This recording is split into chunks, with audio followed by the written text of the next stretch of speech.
All right. Hello, hello, and welcome back, everyone. Welcome back. It's our fifth episode of the podcast Between Classes. And last time we were talking about vacations and also about reading books. So we hope you're all having a great vacation. Everyone is reading at least maybe one book.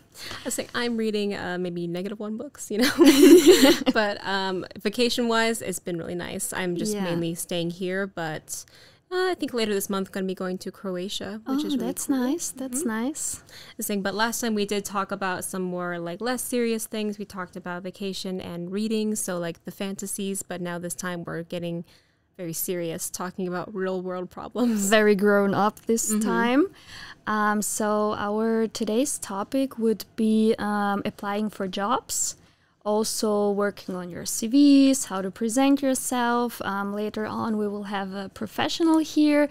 He will give us some tips, how to present yourself as well, how to make a good CV, and specifically applying for jobs in Austria, because Austrian experience is a little bit different than some other experiences I've had applying to jobs in the US or applying to jobs in Spain as well.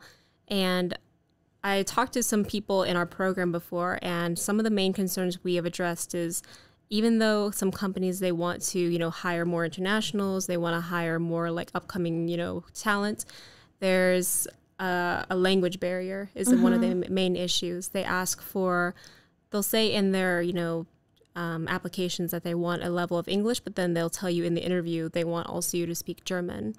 So they'll ask for like a B2 level or C1 level, and it's like they didn't clarify that beforehand, or if they did, it's like not really like, a big focus. yeah, that's also one thing that I've heard from a lot of international students, that they are still struggling, even though how is the application platform called? Like we have two. It's Job Teaser, and the other one is Study and Work, right? The Study and Work program. Yeah, and for the Study and Work program, really, I think just a few got a job through this program, and all the others just got declined. I haven't even heard someone that got a job through that. I think most people I've heard from, they heard nothing or they heard rejections. Yeah. Because for me, it's like I had some that just said like, oh, we're not interested, and some that said like, oh, you're a good candidate, but unfortunately you don't have a level of German, even though they specify in the portal that like, oh, you don't need German for these jobs.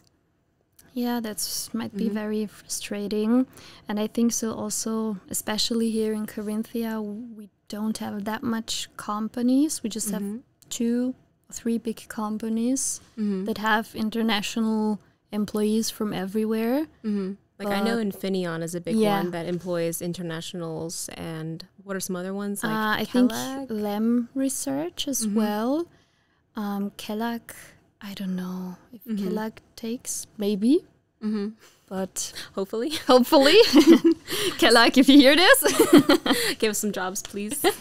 Just saying, I've been, sending out my CV still, and I'm just crossing my fingers every day that someone's going to, take the bait. Yeah, hopefully. So I also hope that this changes one day, that more students can have like more job opportunities. I also do struggle, even though I know German and I know English, but the offer is not that big here nowadays.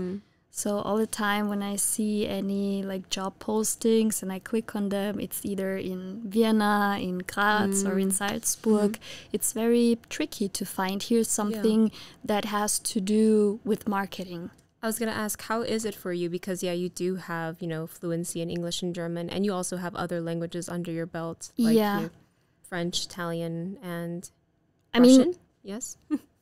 The job offers are here, but if you really want to do specific something in marketing, it's pretty hard because we don't have that much like marketing companies. And as I already mentioned before, every time I also see like an offer online and I click on it to check where is the company located, it's always in the bigger cities. So for summer vacation time or for this period, it might be fine. But if I want to work and study, it's a little bit harder to find something, Yeah. I was saying, do you want to stay in Carinthia to work, or do you want to go somewhere else in Austria or even somewhere else in the world? I mean, I wouldn't mind to also work somewhere else. For me, it's always nice because I love to travel.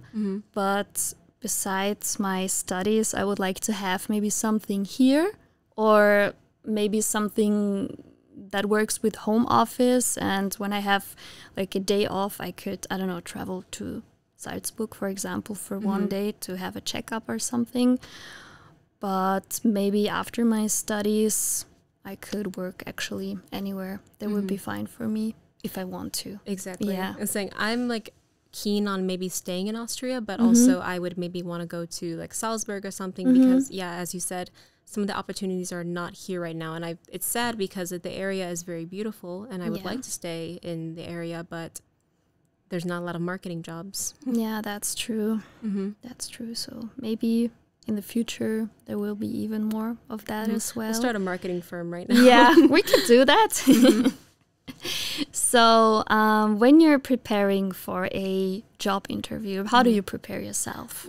How do I prepare? Usually I read about the company beforehand, so I know what some of their keywords are and what they're looking for in the job application, but also just like some of their mantras for their company as well, so I can try to pull that into the interview. I also try to get some sleep, even though like, yes, you want to spend the whole night preparing yourself and wanting to like practice what you're going to say or think of some potential interview questions, but things are not always going to go according to plan. Yeah. So it's just the best you can just feel as good as you can and come in feeling confident and calm and not stressed so much.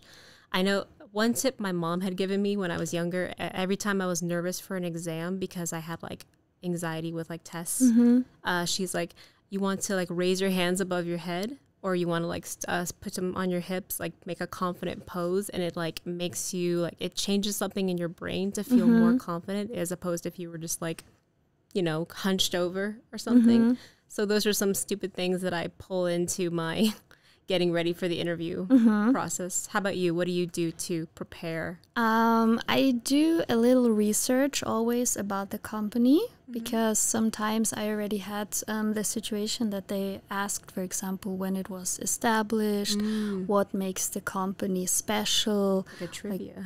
Yeah, so they sometimes really want to check if you, if you have get yourself to know with the company. So if you did some research, if you're really interested in the job, in the like company lifestyle. You don't want to show up like, I just want a job. Yeah, I just want a job. I actually don't really know what you are doing, because I also had often the question, how do you imagine your working day in this position? So what do you think your tasks would be? And I also try to think in this way, like to imagine, okay, in the morning I would, I don't know, do this and then probably do that. And I think you are also, I don't know, cleaning or something, for example. Do you also get the question, like, what are your strengths and weaknesses? I feel like that's a very common one that companies ask. I had it once, yeah. And also the last job where I was applying for, they actually asked me if I'm a very organized person, for example. And you say, yes, of course. Just ignore the clutter in my car. No, actually, back then I was really organized because I worked as a store manager before. And then I always brought the example when the people didn't know where the stuff was. They said, always ask Nina. She knows where everything is. Yeah, I remember you said at one point that people at the store called you their mama bear. Yeah, also their mama bear. Like, I'm the mama bear. I will stay organized and on top of everything. So yeah, I had a really young team, so we had a good connection. It was very also friendship based, but when we had to work, it was also very like serious. They knew what their job was, but if they had like some struggles, it was always, I don't know, ask Nina. She knows where this is. She knows where the stickers are. And yeah, so if you, I think, also bring some real life examples, it gets a bit easier. It humanizes it. Doesn't sound like your ChatGPT stealing off some automatic answers. And like, you know, for me, I have a background in journalism, which is like, has some like transferable skills, but like I have to really like connect it to the job of like, oh yes, I'm, you know, really good with time management, because as a reporter, you have to be on top of things. You have to be organizing things. You have to, you know, be very timely with your stories. And it's like, you could be working on something that needs to be done that night, but then, oh, breaking news story comes in. You have to work on that right now as well. So it's like adapting to change, you know, being fast paced, staying organized. Those are tools that I have to be like, I'm really good with these things because of this background. Yeah. I think it's always good to combine the new needs of the new job with maybe the old ones, where you have examples and then you can really show off how you used to work before. So that's always good to have. Don't be afraid to brag, example. okay? That's a good tip. Like, don't be modest in an interview. Think like, oh, well, you know, I was part of this and someone else helped me with. No, be like, I was in charge of this. I had this idea. You want to make yourself seem as good as possible. Yeah. So don't be humble. Be vain. Be that person in the interview. But also take it with a little bit of grain of salt. Also a little bit careful. You can't really lie about everything, they put you on your new position and you're actually sitting there like, Don't show up like, oh, I studied at Harvard. But at least, like, you know, just like make yourself seem as good as possible. Yeah, you know, that's like true. Take the biggest strengths from whatever you did and pull that forward. Don't just straight up lie in the interview. No. That's also true. But I also think if they really ask you what are your strengths and weaknesses, it's also sometimes good to point out a weakness and then mention, but you're working on that. I mean, not a weakness like, I don't know, everything, like my car is completely cluttered and I am so... I show up like, my weakness is I'm allergic to peanuts. Yeah. That's it. But yeah, like I think it is good to also show that you can, like, you know, recognize you have these weaknesses, these flaws, and that you want to better them or you're working on better them. Yeah, that you're able to reflect on yourself as well. So that's also always a good one. Have you been to, like, I guess you have been to interviews here in Austria. What has your experience been like? My experience was always actually pretty good because I worked in companies where a lot of young managers did interview me, so it was a little bit easier. It was not that formal. And I never had actually bad experiences. So they always also asked me, why do you want to work here, or why have you chosen our company? So think about that, like why, not because you only maybe want a job, but you can... Because I need money. I need money. Everyone needs money. Like you can maybe identify yourself with that. As said, always prepare, have a little bit of background information. Once I was applying for a summer job. It was in a hotel. And this was kind of a little bit weird because I got a test. A test? A test. Okay, so it is trivia. It was really trivia, and I didn't knew that the test was about how many rooms does the hotel have, when was it established. They asked me what is a aperitif, what is a digestif. And was it multiple choice? No, you had to write. I know. You had to write. So this was the weirdest thing that I ever had, but yeah. That's interesting, though. I feel like you can, you know, have a very unique experience from that and be like, I had to take a test and I had to answer questions of how many rooms are in the hotel. That was... After that, I always prepare and check out the company infos. It'll make you remember that for sure. You'll know that you need to really study up on the company beforehand. That's true. I haven't had many interview experiences yet here in Austria because, I mean, right now I'm working, you know, with the podcast and working with the Instagram, but it's like I didn't really have an interview per se for it. Just kind of said, hey, I'm going to do a podcast now. But is there any maybe difference from the US having interviews than compared to Austria? Like what I said? I think it's fairly similar in the sense, I mean, like, obviously, like, in the US, they just want you to speak English, obviously, so I didn't have to prove my language skills there. the resumes and CVs are a little different. I would say like we don't add photos to our resumes. Like they don't want to add that, and they don't want too much like personal information. Like here something was strange is like you have to add your birthday, you have to add like all these information about your yourself like that you wouldn't put in a resume. Okay. But overall the interview experience has been fairly similar. Most interviews I've been to have been very like short, usually just questions of like, you know, why do you want to work here? You know, what are some strengths and weaknesses about you?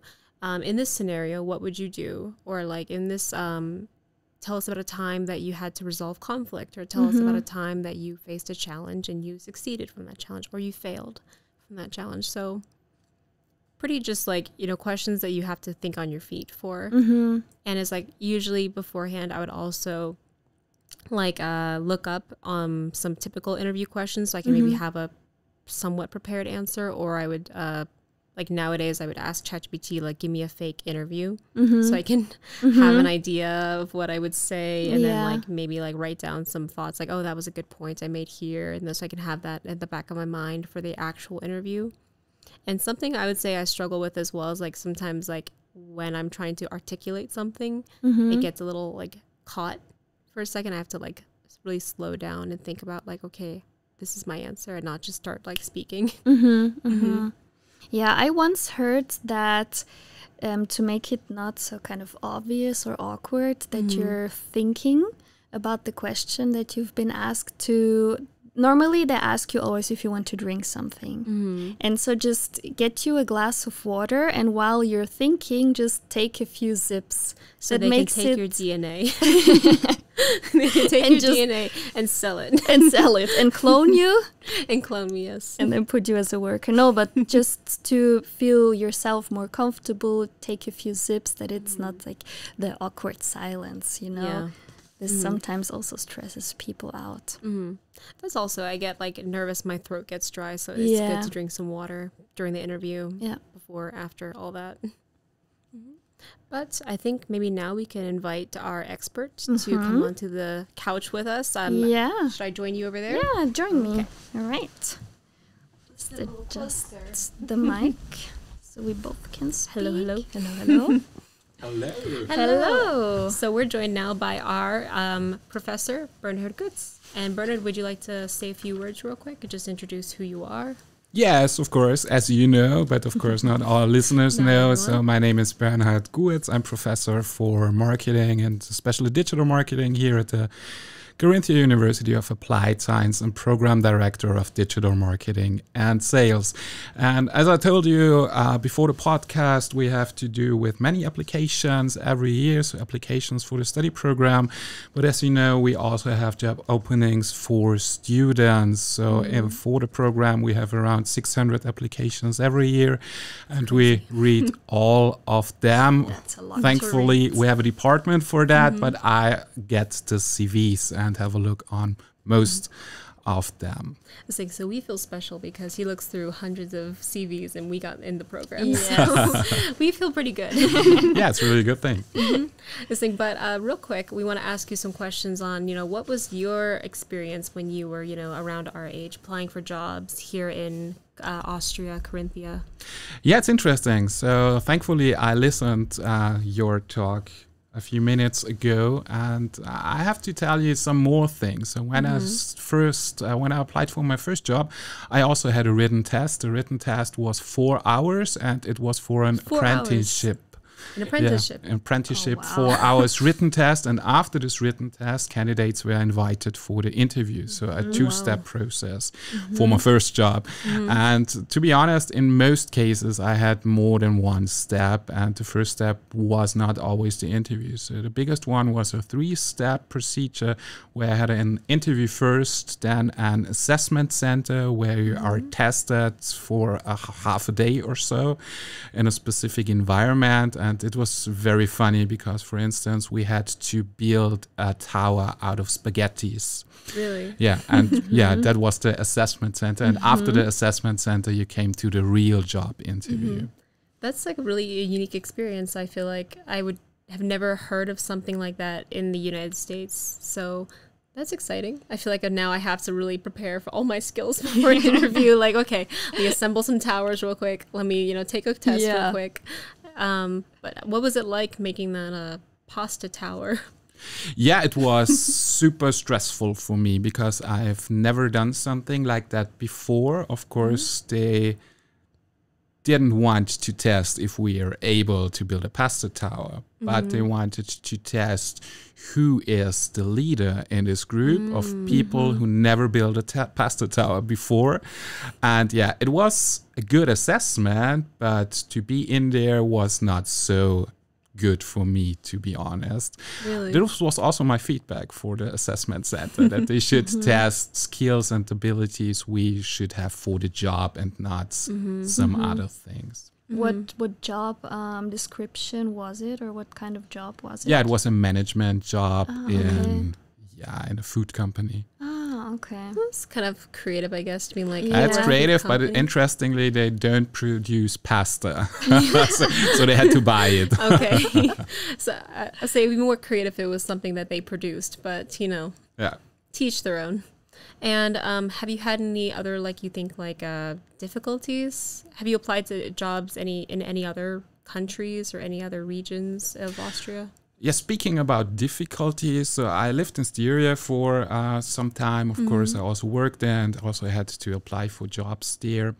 And yeah, to be honest, when I started applying for jobs, I wrote 70 applications or so and got no feedback in the first round. So it was absolutely the same situation as it's maybe right now, especially when you're looking for a very specific job. But yeah, to be honest, when the pandemic started a few years ago, we had an employee market where there were really many job openings in different fields.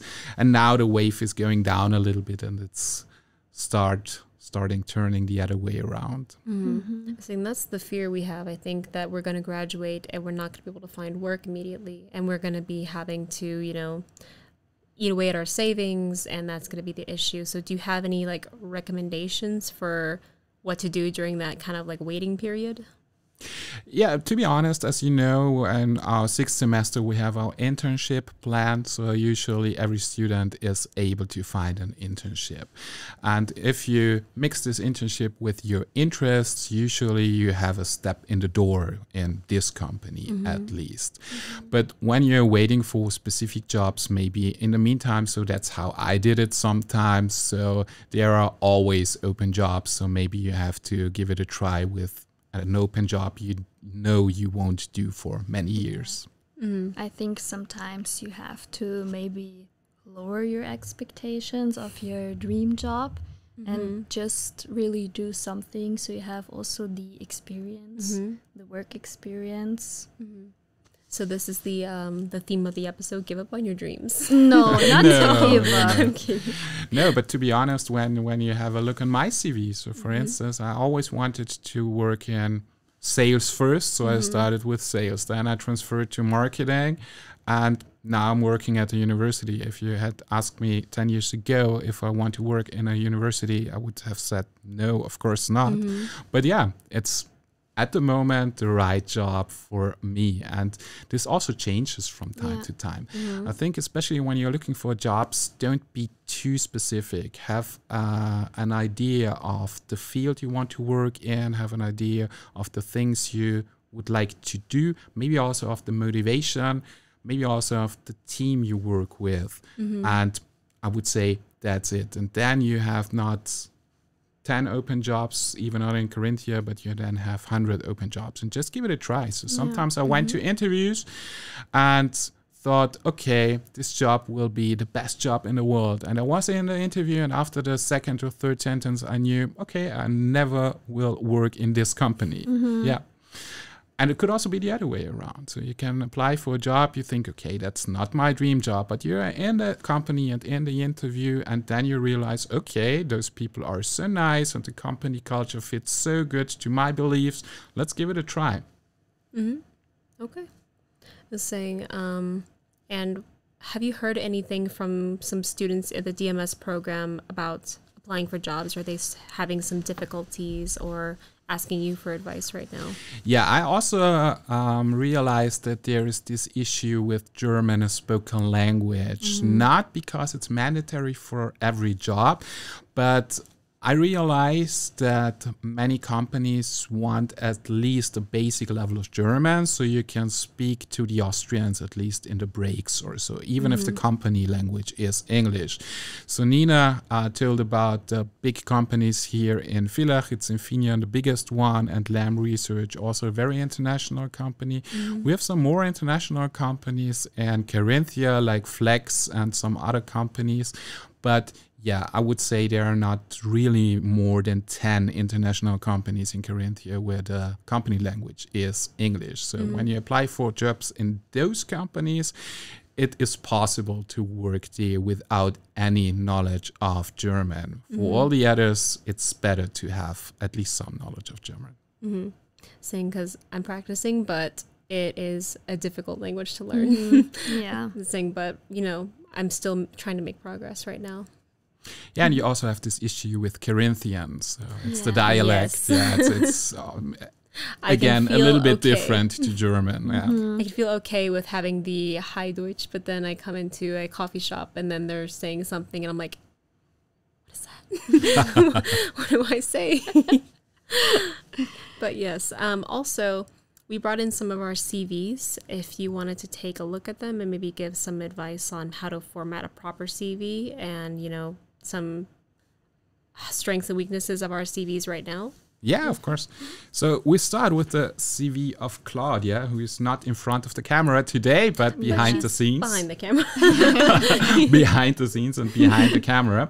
So first of all, of course, usually we don't print out CVs nowadays because you send it via PDF or so. But if you have to print it out, I would always print it out in color, even if it costs a little bit more, but it's just a much nicer touch to see the CV. And also the picture, as you told, it's not usual in the US to put a picture on your CV. In Austria, it's totally usual. And also, when I started to apply for jobs, it was usual to put your religion on the CV. Your, Really? Yeah, your status, if you're single, if you're married, how many kids you have, and things like that. That's not the usual thing right now, but having a picture and year of birth, at least on the CV, is still a thing. In the US, they cannot ask that. That's actually illegal to ask if you, like, what your religion is or, like, your sexuality or anything like that. Like, you cannot ask. Yeah, I also do remember one of my first CVs, I had also to mention the parents' name and their job Some more And their personal. jobs as well. Yeah. More Yeah. personal Yeah, CVs. it was a thing in Austria, and it's not so long ago, and I think that's the reason why we still are used to have pictures, at least on our CVs, and your birthday. But I don't know, for me, when I was taking job interviews, it was always nice to see who the person is and at least the age, so you know how old the person is. If he I kind or of she's- wonder why we don't do photos in the US, but maybe it's like sort of like a supposed to be an anti-discrimination thing, to be like, you know, you don't want to look at someone's appearance and immediately be like, nah, I don't like them. Yeah. So Could also perhaps. be, Could be like that, and it could also be the same reason with the year of birth, for instance, because, you know, when you have, for instance, a very young team and you have a very old person applying for the job, maybe 2 years before his or her retirement, maybe this could be a reason for you to say, okay, that makes absolutely no sense to invite this guy. So for this reason, it could also be good to don't put the year of birth on a CV, but yeah, you have to do it in Austria. Otherwise, I think you won't be invited because the employer would have the feeling that there is something missing in there. Yeah. Okay, so Claudia started with the address, phone, email, date of birth, and nationality, which is very good because, of course, we have to know the nationality because there's a difference if you employ someone from within the European Union or someone from without the European Union. So there is a legal restriction on that. So it's easier for Austrian companies to apply someone from within the European Union than from without the European Union. However, this shouldn't be a big thing in bigger companies. The address is also always good, especially for me, for instance, when we speak about students, it's a better sign for me if they are even in Europe or so, or in Central Europe, because then I know that they have an idea where the university is located. And it's also the same with Austrian companies. So when I know that this employee or future employee is from Austria or is currently living in Austria, then the nationality is not so important anymore. So when I know, for instance, Claudia is from Cuba, but she lives in Klagenfurt, then I know that the distance to the workplace is not so big and she knows the culture here. At least she has a place to live here, which is also a big thing, not only for students, but also for international employees, because Villach is growing very fast and it's not so easy to find affordable accommodation right now. We are all working on this issue, but it's a thing right now. Okay, so after her personal details, Claudia starts with education and starts with her present education, which is the bachelor's in digital marketing and sales. Then she has also studied at the University of Havana psychology and also a high school diploma.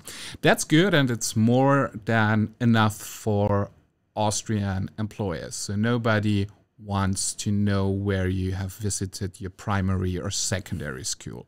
If you would like to add it, but you don't have to. So it's more important what you have done while or before applying for the job. So I should write down the daycare I went to.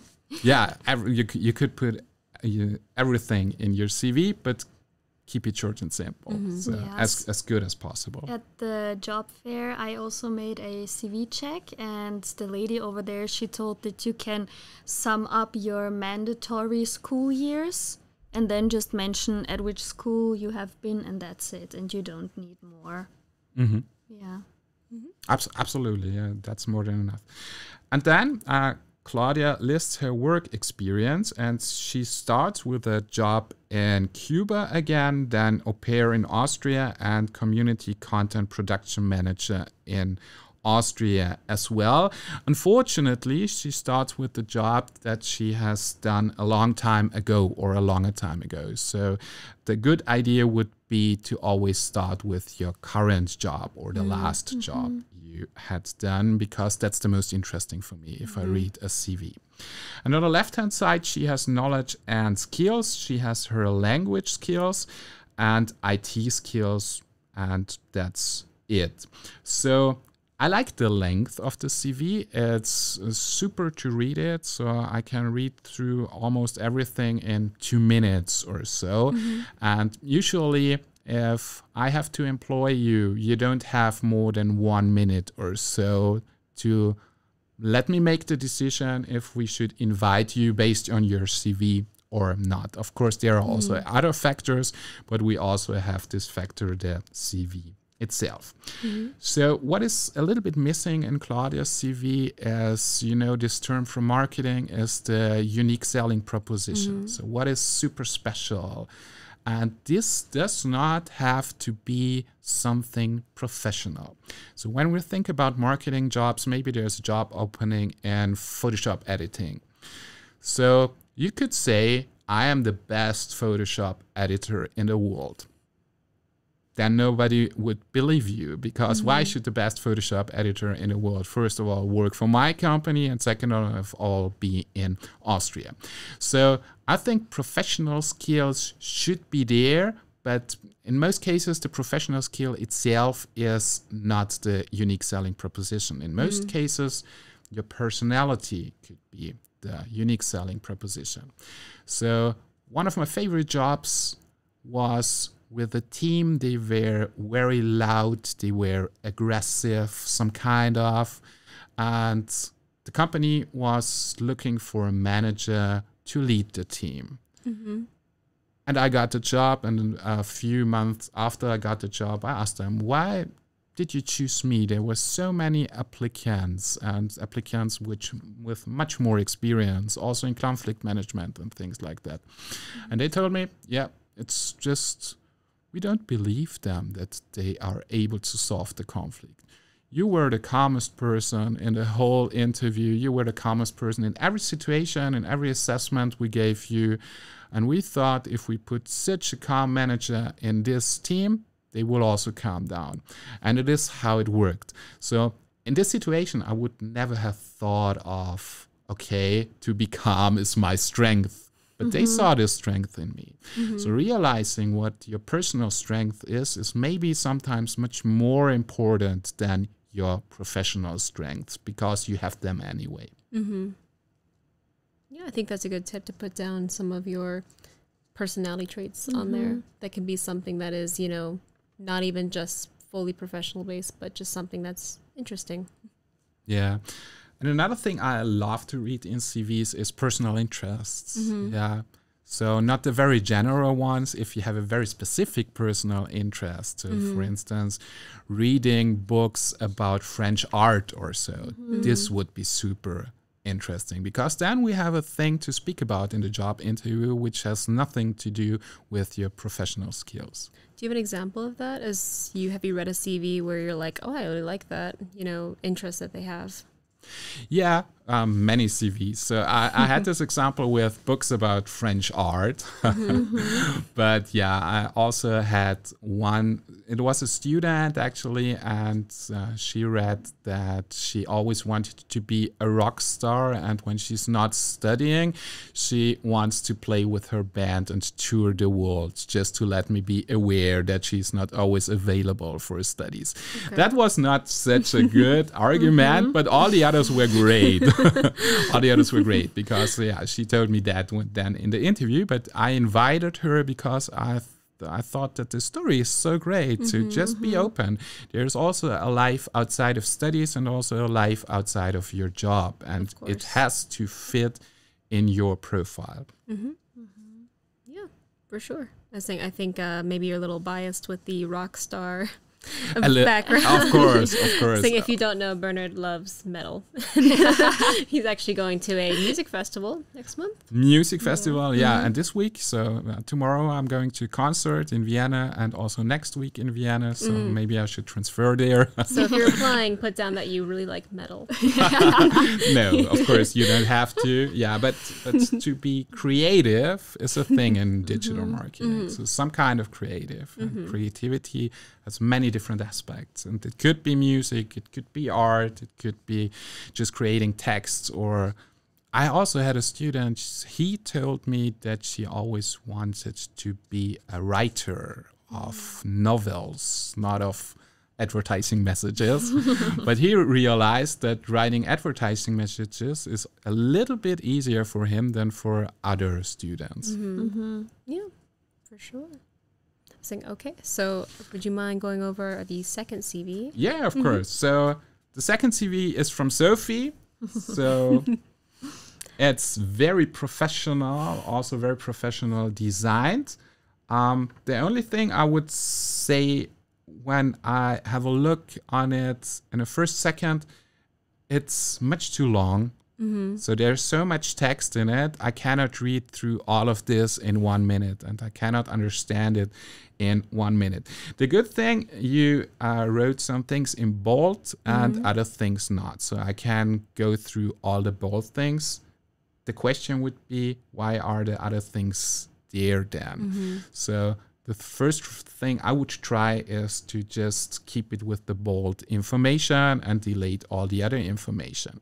I also saw a thing which was very interesting a few years ago, actually. So if you have additional information you would like to give the person reading the CV, just put on a QR code and lead them to your profile, lead them to your social media profile, or if you have a personal blog or personal website, you can lead them to the personal blog or website. Yeah. I think that's a good idea, because oh my god, I'm hungry right now. My stomach is like, yeah, it's almost lunchtime. Yeah, almost lunchtime. But that's a good idea. I think I was thinking about that earlier. I'm like, I do have a long CV, and I know some people that have even like longer CVs. They make them like multiple pages, and I'm like, you should only do 1 page.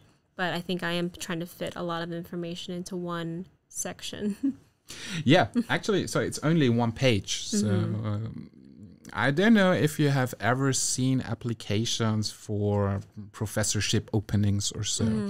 They have CVs of 20 to 40 pages, only the CV, because they put all their publications and conferences and seminars and lectures and everything in there for every year.